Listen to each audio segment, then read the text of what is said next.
తమిళనాడు బెంగాల్ ఎన్నికలకు సంబంధించిన ప్రముఖ జ్యోతిష్యుడు వేణుస్వామి సంచలన జోస్యం చెప్పారు. తమిళనాడు బెంగాల్ రాజకీయాలపై వేణుస్వామి తనదైన జోస్యం చెప్పి మరోసారి వార్తల్లో నిలిచాడు.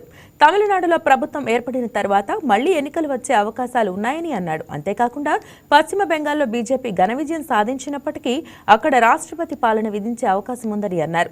మే 25 నుండి జూన్ 2 వరకు గురువు మార్పు కనిపిస్తుందని, మిథున రాశి నుండి కర్కాటక రాశి నుండి సింహరాశిలోకి వెళ్తున్నట్లు తెలిపారు. ఇక గురువు అతిచారంలోకి వెళ్తుందని అన్నారు. దీంతో పెను సంచలనాలు నమోదయ్యే అవకాశాలు కనిపిస్తున్నాయని తెలిపారు.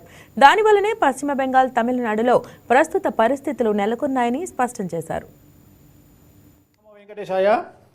2026 అంటే ఈ సంవత్సరము మే 25వ తేదీ నుండి తమిళ సాంప్రదాయం ప్రకారము జూన్ 2వ తేదీ అంటే వచ్చిన 2వ తేదీ మన సాంప్రదాయం ప్రకారము గురు మార్పు, గురు పైచ్య అనేది కనిపిస్తూ ఉంది. మనకు మిథున రాశి నుండి కర్కాటక రాశిలోకి ప్రవేశము మరియు సెప్టెంబర్లో కర్కాటక రాశి నుండి సింహరాశి ప్రవేశం అనేటువంటిది కనిపిస్తూ ఉంది.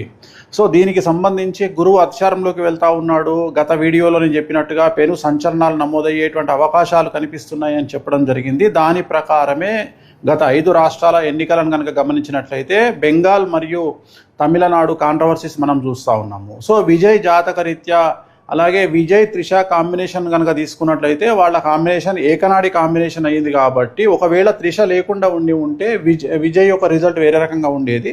బట్ విజయ్ జాతక రీత్యా కనుక గమనించినట్లయితే తమిళనాడు రాష్ట్ర జాతక రీత్యా గమనించినట్లయితే ఒకవేళ విజయ్ సీఎం అయినప్పటికీ కూడా ఖచ్చితంగా తమిళనాడులో మళ్ళీ ఎలక్షన్లు వచ్చేటువంటి అవకాశాలు 100కి 1000% కనిపిస్తూ ఉన్నాయి.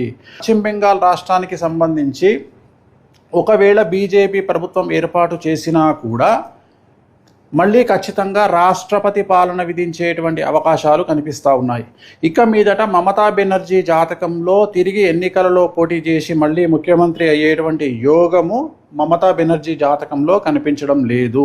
కానీ బెంగాల్ జాతకంలో, పశ్చిమ బెంగాల్ జాతకంలో, రాష్ట్ర జాతకంలో ఖచ్చితంగా మళ్ళీ ఈ ఎన్నికల్లో గెలిచినటువంటి పార్టీ అంటే బీజేపీ పార్టీ ప్రభుత్వాన్ని ఏర్పాటు చేసినా కూడా ఖచ్చితంగా రాబోయే సంవత్సరంన్నరలో ఖచ్చితంగా రాష్ట్రపతి పాలన విధించేటువంటి అవకాశాలు కనిపిస్తూ ఉన్నాయి. కారణము బెంగాల్ రాష్ట్రానికి సంబంధించినటువంటి పశ్చిమ బెంగాల్ రాష్ట్రానికి సంబంధించిన జాతకం పరంగా రాబోయే సంవత్సరంన్నర పాటు మమతా బెనర్జీ జాతకంలో 2027 సెప్టెంబర్ వరకు అష్టమ శని నడుస్తూ ఉంది. సో ఖచ్చితంగా అలాగే రాష్ట్ర జాతకరీత్యా 2027 సెప్టెంబర్ వరకు అర్ధాష్టమ శని నడుస్తూ ఉంది. కాబట్టి పశ్చిమ బెంగాల్ రాష్ట్రంలో చాలా తీవ్రమైనటువంటి తీవ్రవాద, ఉగ్రవాద చర్యలు అలాగే మత కల్లోలాలు జరిగేటువంటి అవకాశాలు కనిపిస్తూ ఉన్నాయి. దాని కారణం చేత కర్ఫ్యూ విధించడము, అలాగే బందులు జరగడము, అలాగే రోడ్ల మీద హింస చెలరేగడము, రాష్ట్రపతి పాలన వరకు సిచ్యువేషన్ వెళ్ళేటువంటి అవకాశాలు ప్రస్ఫుటంగా కనిపిస్తూ ఉన్నాయి.